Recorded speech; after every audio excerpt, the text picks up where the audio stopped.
जय श्री राम दोस्तों, कैसे हैं आप सब। उम्मीद करता हूँ बढ़िया होंगे, स्वस्थ होंगे, मजे में होंगे। मेरा नाम जयदीप मिश्रा है। अपने चैनल पे मैं पशुपालन संबंधित जानकारी भी देता हूँ और अपना रूटीन लाइव भी शेयर करता हूँ। दोस्तों आज है 5 सितंबर और इस वक्त सुबह के 7:30 बज रहे हैं और अभी फिलहाल मैं हूँ अपनी डेयरी पर अपनी गायों के पास। और दोस्तों आज सुबह से मौसम बहुत ही प्यारा हो रखा है, एकदम चारों तरफ हरियाली है और धूप बिल्कुल भी नहीं है। पिछले 4-5 दिनों से लगातार गर्मी बहुत ज़्यादा थी, धूप कड़क निकलती थी, सुबह से ही निकल जाती थी। लेकिन आज जो है बादल है, कल शाम से ही तेज़ हवाएं चल रही हैं, ठंडी और बादल है। तो सुबह सुबह जब यहाँ पर आया तो आनंद ही आ गया दोस्तों, इतनी ठंडी हवा लग रही थी, बेहतरीन मज़ा आ गया। और यहाँ पर बैठा हुआ हमारा मंगल और वहाँ बैठा हुआ लालू। सुबह जब मैं आया तो दोनों वहाँ पर बैठे हुए थे मैट के ऊपर आजू बाजू में और इस तरफ फेस करके, तो दोनों मस्त लग रहे थे एकदम। और रात भर चराया इन्होंने, कल शाम से गोल थे, दोनों नहीं थे यहाँ पे। मैंने कहा पता नहीं कहाँ चले गए, पर ये चर रहे होंगे कहीं। जब चर लिया उसके बाद आराम से रिलैक्स करके बैठे हुए हैं यहाँ पे दोनों आके, रात भर चरने के बाद रिलैक्स कर रहे हैं। और अंदर है हमारी गाय जो कि सब खावा के फ्री है, पानी वानी पी लिया है, मिल्किंग वगैरह हो गई है, सारा काम कंप्लीट हो गया है। और दोस्तों अभी फिलहाल मैं अपनी गायों को खोल नहीं रहा हूँ पिछले कुछ दिनों से। ना खोलने के पीछे कारण ये है कि भाई चरने के लिए कुछ है नहीं यहाँ पे। और सुबह जब मैं खिला पिला के इनको, इनकी सानी काफ़ी सारी बची रहती थी और 7:30-8 बजे मैं इनको खोल देता था।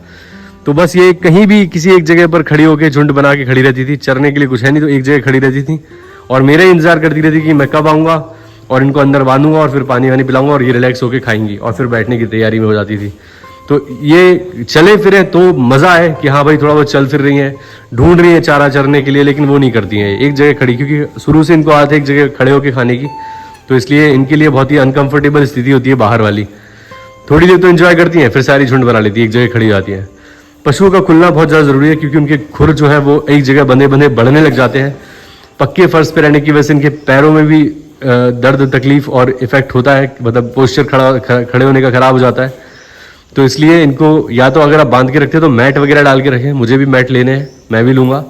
तो मैट बहुत ज़्यादा ज़रूरी है, थन वगैरह खराब नहीं होते पशुओं के और मैट से कंफर्टेबल होकर आराम से रिलैक्स होकर बैठती हैं। तो मैट बहुत ज़रूरी है, ऐसे पक्के फर्श पे तो इनके खुर खराब हो जाएंगे, तकलीफ होगी इनको। तो अभी फ़िलहाल कुछ दिनों से नहीं खोल रहा हूँ, लेकिन इनको खोलूँगा मैं शाम के वक्त, ठंडे मौसम में खोला करूँगा ताकि ये रिलैक्स होकर थोड़ी देर खड़ी हो लें और फिर उसके बाद सफाई वगैरह करके सानी वानी बना के इनको बांध दूँ और आराम से खाएं और रेस्ट करें। जब से खोलना बंद किया थोड़ा वेट गेन भी किया इन्होंने, वरना स्ट्रेस में बाहर खड़ी रहती थी तो दुबली पतली होती जा रही थी। लेकिन अब खोल नहीं रहा हूँ तो ये आराम से वजन बढ़ता हुआ नजर आ रहा है मुझे सबका। और दोस्तों कल मैं लेके आया हूँ चने की चुनी, ये रही चने की चुनी। हमारे एक भाई हैं, उन्होंने पूछा था कि चने की चुनी कैसी होती है, दिखाइएगा।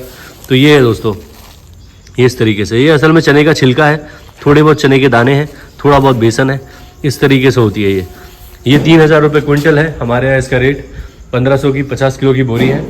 और अभी फ़िलहाल अलसी की खली, चने की चुनी और चोकर, यही मैं अपनी गायों को खिला रहा हूँ। तो अभी फ़िलहाल दोस्तों मैं ये जो 1 किलो का डब्बा है पेंट का, इस डब्बे से लगभग ऐसे दो डब्बे एक बाल्टी के अंदर चने की चुनी डाल देता हूँ और 2 ही डब्बे अलसी की खली डाल देता हूँ। तो मतलब 4 किलो के आसपास एक बाल्टी में भिगोता हूँ। ऐसी 2 बाल्टियाँ मतलब 8 kg के आसपास भिगो देता हूँ ये मटेरियल, चने की चुनी और अलसी की खली, ये 4-4 किलो दोनों भिगो देता हूँ। और उसके बाद सारी गायों को सबसे पहले भूसे के अंदर, जो भूसा देता हूँ गायों को, अभी फिलहाल चने का और मसूर का भूसा खिला रहा हूँ। तो इस भूसे के अंदर जितना जिसको चोकर देना है, जैसे हमारी नंदिनी की बात करूँ तो नंदिनी को वो जो 1 किलो का डब्बा आपने चोकर का देखा है, इस डब्बे से नंदिनी को डालता हूँ मैं लगभग 5 डब्बे चोकर के। और वो जो भूसा रहता है उसके अंदर चोकर को मिक्स कर देता हूँ सूखा ही, तो ये खाना स्टार्ट कर देती है। ऐसे ही सारी गायों का अलग अलग अनुपात है। तो हमारी लाली को लगभग 6 डब्बे के आसपास देता हूँ चोकर, हमारी डेजी को देता हूँ 7 डब्बे के आसपास चोकर, जो 1 किलो का डब्बा है उससे 7 डब्बे, वहीं 7 डब्बे देता हूँ डिज्नी को और कपिला को और लक्ष्मी को देता हूँ लगभग 4-4 डब्बे और इन दोनों को 3-3, इस तरीके से चोकर भूसे के अंदर मिला देता हूँ। और उसके बाद जो अलसी की खली और जो चुनी है चने की, उसको भिगो के रखा होता है, वो भी सारी गायों को ऊपर से डाल देता हूँ, मिक्स नहीं करता उसके साथ, क्योंकि भूसा जो है ये बहुत जल्दी नमी पकड़ के बदबू मार लग जाता है। इसलिए ये जो अलसी की खली और चने की चुनी का जो घोल है ये ऊपर से डाल देता हूँ। तो वो भी मैं दोस्तों इसको डालता हूँ 4 डब्बे के आसपास, लाली को डालता हूँ 5 डब्बे के आसपास वो घोल और 7 डब्बे के आसपास डालता हूँ डेजी को और यही 7 डब्बे के आसपास डालता हूँ डिज्नी को और 3-3 डब्बे राधिका और लक्ष्मी और कपिला को, राधिका और नैना को लगभग 2-3 डब्बे ऐसे ही डाल देता हूँ सबको। तो ये 8 किलो जो पानी के अंदर भिगो के रखता हूँ ना, ये पूरी 2-2 बाल्टियाँ भर जाती हैं भिगोया हुआ राशन, वो खली और चुनी। तो बेहतरीन तरीके से गाय आराम से खा लेती है और दूध के उत्पादन में भी अंतर आया है, समझ में आया भाई कि हाँ ठीक ठाक हो रहा है और पशुओं की सेहत भी बढ़िया है। चने की चुनी बहुत अच्छा प्रोटीन का सोर्स है, हमेशा अपने पशुओं की डाइट में आपको चने की चुनी का इस्तेमाल करना चाहिए, लेकिन मैं नहीं करता था अभी तक, सिर्फ चोकर और अलसी की खली खिला रहा था। अब मैं सोच रहा हूँ कि भाई रेगुलर स्टार्ट करूंगा क्योंकि पशुओं का वेट सही रहता है उससे। तो जो भाई देते हैं उनको पता ही है चने की चुनी देने के फायदे, और वेट गेन कराने के लिए मेन चीज़ प्रोटीन का अच्छा सोर्स है, आप पशु को दे सकते हैं रेगुलर। और हमारे एक सब्सक्राइबर है जिनका कमेंट आया था कि उनके पास एक गिर गाय की बछिया है, 2 बार हीट पे आ चुकी है, लेकिन वो हीट पे आती है और निकल जाती है, पता ही नहीं लगता कब हीट पे आई, तो एआई नहीं करा पा रहे हैं, साइलेंट हीट पे आती है उनका कहना है। तो मैं बताना चाहूँगा कि गिर जो गाय होती है, गिर गायों की खासियत है कि वो साइलेंट हीट पे ही आती हैं। जो भी गिर गाय रखते हैं उनको एक बुल रखना चाहिए, क्योंकि उनकी हीट का समय बहुत कम होता है गिर गायों की, और ना वो चिल्लाती है ना ज़्यादा लक्षण दिखाती हैं हीट वाले। अगर वो खुली रहे तो आपको समझ में आ जाएगा, क्योंकि वो एक दूसरे के ऊपर चढ़ेंगी तो आप समझ जाओगे कि ये गाय हीट पे है।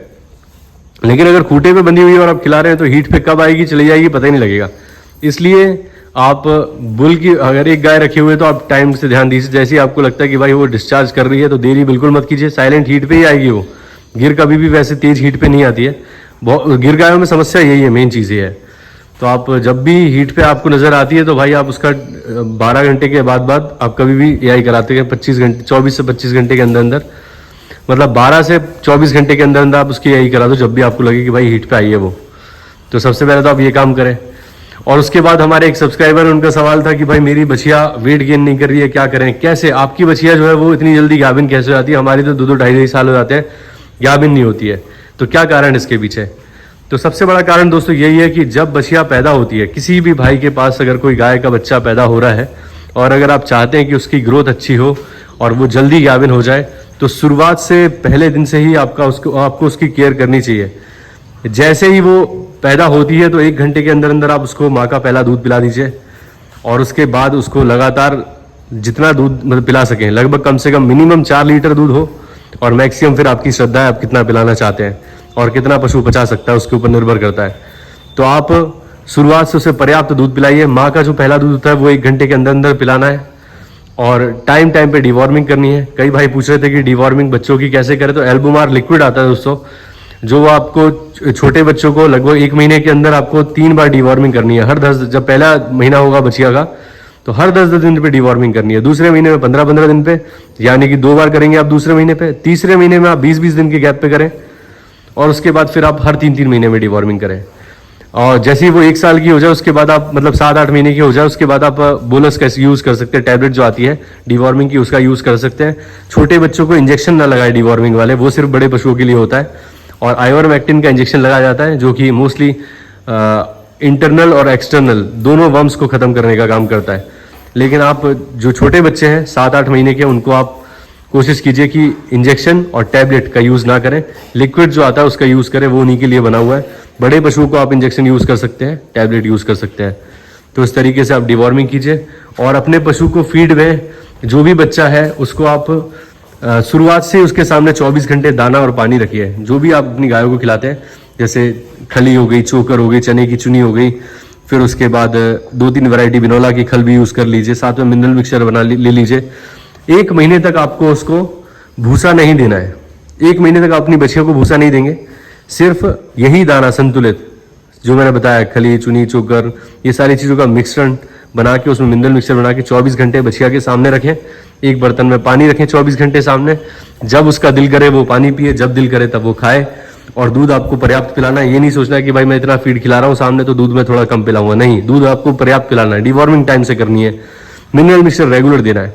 बस इन चीज़ों का ध्यान रखेंगे, आपकी बछिया 1 साल के अंदर अंदर हीट पे आ जाएगी, मतलब 1 साल में बिल्कुल पक्का हीट पे आ जाएगी वो। बस इन चीज़ों का ध्यान रखने की आवश्यकता है। हाँ, कैल्शियम दोस्तों आज आया नहीं है, मैंने कल ही बुलवा लिया था। मैंने 5 लीटर का कैल्शियम बुलवाया है, जो कि 1000 रुपये का मुझे पड़ रहा है मैनकाइंड का, और वो चिलेटेड कैल्शियम है। तो वो मैं अपनी गायों को देना स्टार्ट करूँगा, डेजी को और डिज्नी को। हो सकता है आज दोपहर तक वो आ जाए, तो मैं आज शाम से स्टार्ट कर दूंगा इनको कैल्शियम देना। कैल्शियम देना पशुओं के लिए बहुत ज़्यादा ज़रूरी है। अगर आप अपने पशुओं से अच्छा दूध चाहते हैं तो रेगुलर उनको कैल्शियम ज़रूर पिलाइए, दीजिए, मतलब 50 से 100 ग्राम कैल्शियम रेगुलर दीजिए, तो आपके पशु के अंदर कैल्शियम की डेफिशिएंसी नहीं होगी। शरीर स्वस्थ रहेगा तो उसकी रिपीट ब्रीडिंग की समस्या नहीं होगी। पशुओं में बस यही मेंटेन करने की चीज़ है भाई कि उसकी खुराक अच्छी हो। संतुलित खुराक रहेगी तो उसका वजन सही रहेगा, वजन सही रहेगा तो कंसीव करेगी। मिनरल मिक्सचर रेगुलर देंगे तो उसका प्रजनन तंत्र अच्छा रहेगा। कैल्शियम देते रहेंगे, दूध उत्पादन बढ़ा रहेगा। तो ये सारी चीज़ें आपको देते रहना है, तब आपका पशु स्वस्थ रहेगा। हरा चारा बहुत ज़रूरी है, हरा चारे के बगैर डेयरी फार्म संभव नहीं है। बिल्कुल साफ बात है दोस्तों, हरे चारे के बगैर आपको जो उत्पादन मिलना चाहिए दूध का वो नहीं मिलेगा। नहीं मिलेगा तो आप लॉस में जाओगे, पशु की सेहत भी खराब होगी, बार बार पशु बीमार पड़ेंगे। हरे चारे के बिना आप फीड खिलाते रहोगे तो उसका डाइजेशन खराब होगा, तो फिर आपके बीच में गाय खाना बंद कर देगी, दूध बिल्कुल कम कर देगी। तो हरा चारा संतुलित फीड का एक हिस्सा है, तो उसको उसके बगैर संभव ही नहीं है डेयरी फार्म। बहुत मजबूरी है तो आप मैनेज करके, जैसे मैं चल रहा हूँ, मिनरल मिक्सचर देता हूँ 100 ग्राम, 50 ग्राम देना चाहिए, लेकिन मैं 100 ग्राम देता हूँ अपनी गायों को, क्योंकि मैं हरा चारा नहीं दे रहा हूँ। 25 किलो का पैकिंग ली थी मैंने, ये खत्म होने को आ गई है, 2 महीने कंप्लीट नहीं हुए। और ये जो स्कूप है, स्कूप से देता हूँ, इसके अंदर 100 ग्राम मिनरल मिक्सचर आता है। मैं हर गाय को 100 ग्राम देता हूँ कि भाई हरा चारा नहीं दे रहा हूँ तो कम से कम इससे ही पूर्ति करता रहूँ। तो ये जो एक्स्ट्रा सप्लीमेंट है, ये इससे आप पूर्ति तो कर सकते हो, लेकिन वो रिजल्ट नहीं मिलेगा जो वाकई में हरा चारा देता है। और अगर आप डेयरी फार्म स्टार्ट करना चाहते हैं, जो भी भाई करना चाहते हैं, तो मैं बोलूँगा कि आप जर्सी ब्रीड से स्टार्ट कीजिए।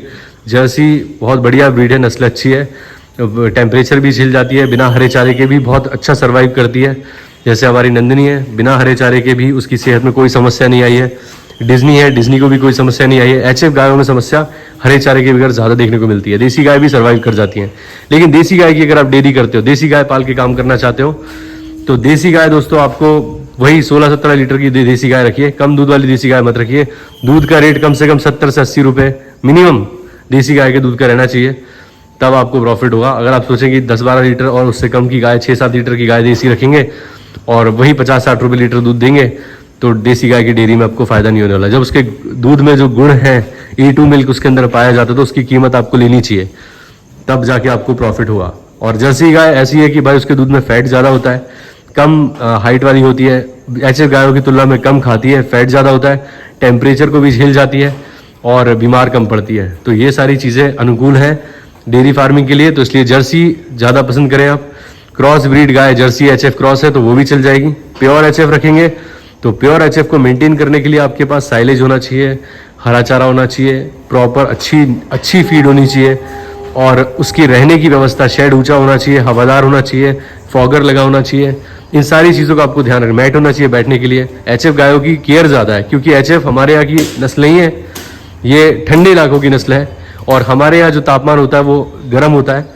तो यहाँ पर अगर आप चाहते हो एचएफ गाय से अच्छा प्रोडक्शन लेना और उसकी सेहत अच्छी रहे, तो उसके लिए आपको इन सारी चीज़ों का ध्यान रखना पड़ेगा कि उसको अनुकूल वातावरण देना पड़ेगा, तब जाके आप उससे प्रोडक्शन ले पाएंगे। दोस्तों, ये जो कबूतर आप देख रहे हैं, ये मुझे कल मिला था और बहुत ही बुरी कंडीशन में था। इसका एक पूरा पंख टूटा हुआ था और बहुत ही ज़्यादा तकलीफ़ में था, बिल्कुल भी चल नहीं पा रहा था, उड़ना तो दूर की बात है, हड्डी टूटी हुई है पंख की और ज़ख्म गहरा है।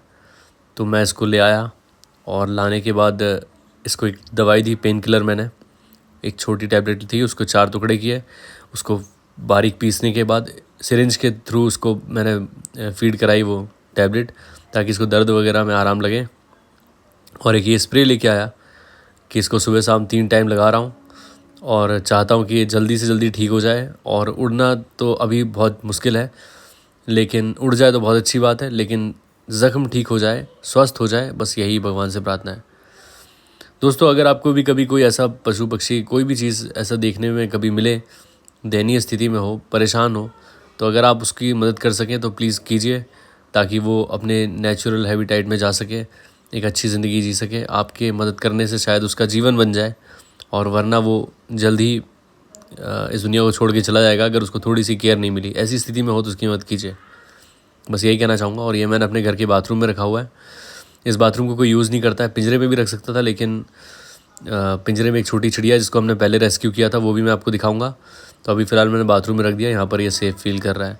तो उम्मीद है बहुत ही जल्द ठीक हो जाएगा और अपने घर चलाएगा। तो यही चीज़ें हैं दोस्तों, सारी की सारी समझने वाली। कहीं ना कहीं आप इन चीज़ों को ध्यान में रख के काम करेंगे तो आपको लॉस वगैरह नहीं होगा। तो अभी फ़िलहाल सारी गाय बढ़िया है, स्वस्थ है, सब खा रही हैं, और बस अब दोस्तों घर जाएंगे, सारा काम कंप्लीट हो चुका है। तो आज का वीडियो दोस्तों मैं यहीं अंत करता हूँ। उम्मीद करता हूँ आप लोगों को वीडियो अच्छा लगा होगा। अगर अच्छा लगा है तो प्लीज़ लाइक करें, चैनल को सब्सक्राइब करें और बेल आइकन ज़रूर दबाएं ताकि आपको इस तरह के वीडियोज़ का नोटिफिकेशन मिलते रहे। मिलते हैं दोस्तों किसी और वीडियो में, तब तक के लिए जय श्री राम। अपना ख्याल रखें दोस्तों।